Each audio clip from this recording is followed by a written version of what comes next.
Hey everybody, today we're going to be reviewing The Color of Magic by Terry Pratchett. This is in the Discworld series, and we'll start with non-spoilers.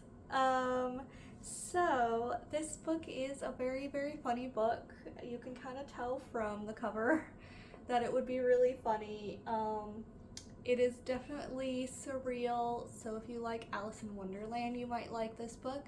I will say, however, that this is not where you want to start in the Discworld, so let me just start off that way. No, I am not a Discworld expert, but this is definitely not where you want to begin with the Discworld, so if you haven't read Discworld, don't read this one first. Read either Mort or Guards first.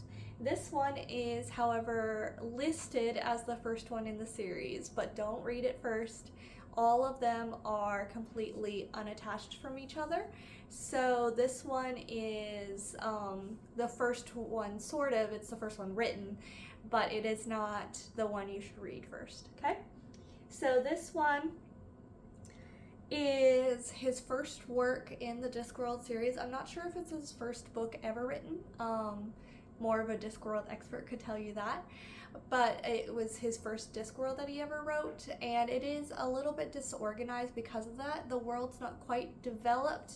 Some parts of the world that are very important are developed in this book, so it's really nice to see those. But not everything is developed yet, so that is very evident in this book, and I really wouldn't start with it. However, if you've read Discworld, you should read this book. It is very, very funny. Even though it is a bit disorganized, I still would recommend it. It is a very funny book. Even though it was his first, he still had the humor down. And a lot of really important world elements are in this book. So it is a really good read. So kind of in the middle, and you'll hear that also in my spoiler section. Other non-spoiler things I could say. It's nice and short. The pacing is pretty good, even though the story is a bit disorganized, as I said.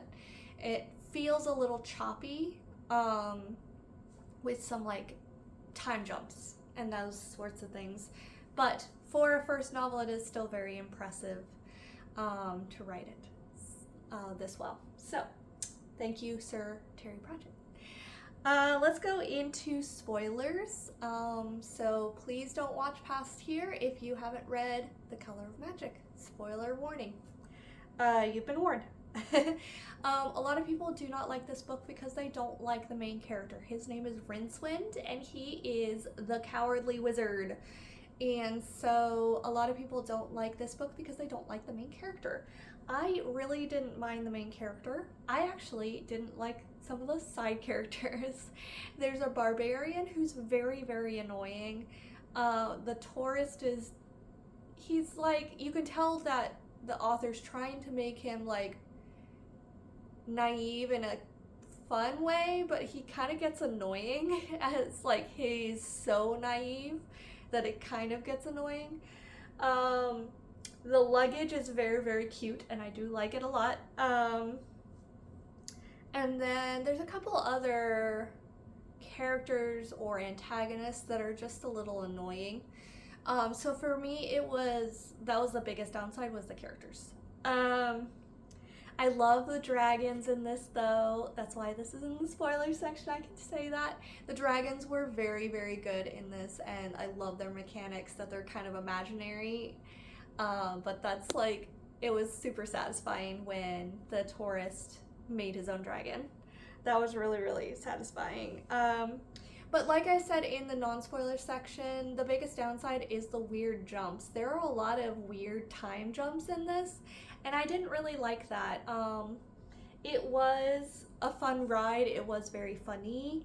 And like I said, I do like Rincewind, but there were like chunks that I really liked and chunks that I really did not like. So for example, I really liked the stuff in Akhmonport, I believe is how you say it, in the beginning, and I really liked the dragons in the middle, but there was like a two-quarters section in the last quarter section that I really didn't like as much.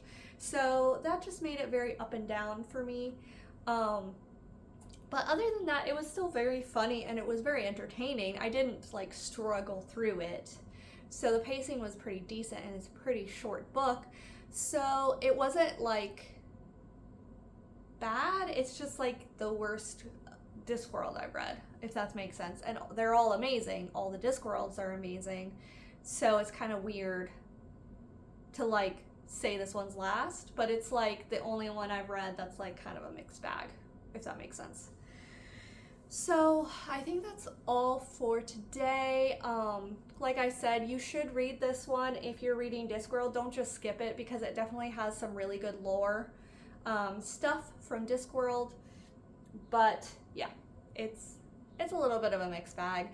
I'm sorry to end on a low note. I'm trying to think. It's still really funny. It's still really like in the Discworld, which is the Discworld's still awesome. So you should still read it. It's just a little bit of a meh book. So I think that's all. I hope y'all have a great day.